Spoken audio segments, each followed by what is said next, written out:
Hi everyone, I'm Xiangyu from the Chinese University of Hong Kong.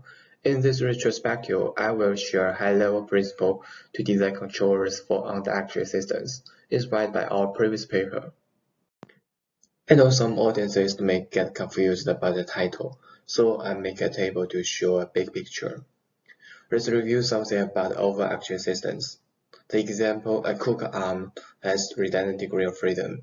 In the design of inverse kinematic control, a projection matrix is normally used for multiple tasks. This is a high-level principle, null-space projection to guide us. Let's look at on-the-actual systems. A unicycle has two control inputs, but it has to control three states. Can we still take the inverse control? Yes, we can do that in a mathematical sense. However, no similar projection matrix can be applied here, thus there is no null-space projection anymore. A question naturally comes, can we still have a high-level principle for on-the-actual systems? Absolutely, the answer is avoiding nullspace. Let's quickly explain that using math. Given a control-fine system, its inverse form becomes U equals to J to the inverse times X store minus F. Note that J to the inverse has a non-trivial nullspace. That may attract X store minus F into the nullspace, thus nullifying the control U. Motivated by this, the high-level principle for controlling on-the-actual systems is avoiding nullspace. In other words, we need to find a way to prevent the vector X star minus F from falling into the nullspace. In our previous work, we have implemented the idea of avoiding nullspace in a tail robot. As shown in the video, with our controller, the robot can be rated to 0 with half of the tail spinning, and the tail can converge to the center position at the same time. Later on, we generate this idea to a high-level principle for multiple on-the-actual robots.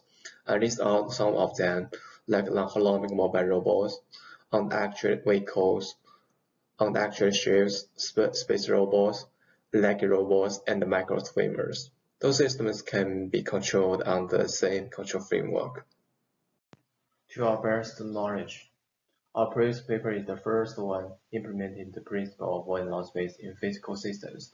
Roughly speaking, this paper was based on two papers.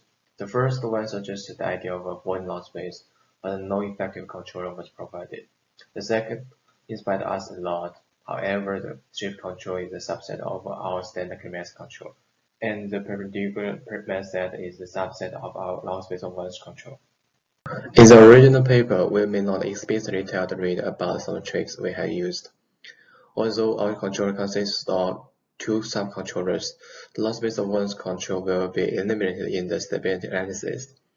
This will attribute to the selection of T and the relation between the cross product and the skew symmetric matrix. There are many opportunities to improve the initial idea developed in the previous paper.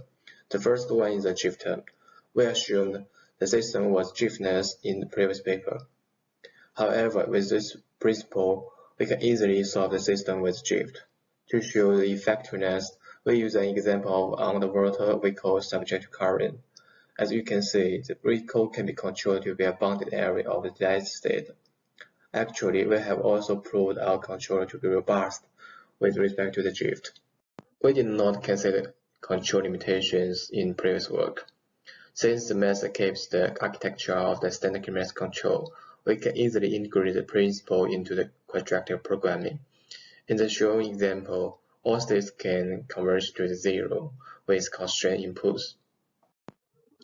In previous work, we only solved 3D systems. There are some techniques allowing us to extend this principle to other dimensions, like cross product in 7D space and the skew symmetric matrix. Except for the mentioned, our future work also includes integrating the principle into trajectory optimization in the sense of cost functions and the constraints. I have some initial results based on unicycle model. In the left 4 figures, our margin cost function can create a much smooth trajectory. In the right 3 figures, the trajectory is generated by our method much resembles the analytical solution. Although the right diagram was not rigorously proved, we believe the principle of avoiding nullspace is a fundamental property for the control on-the-systems. Alright, that's all I want to present. Thanks for watching.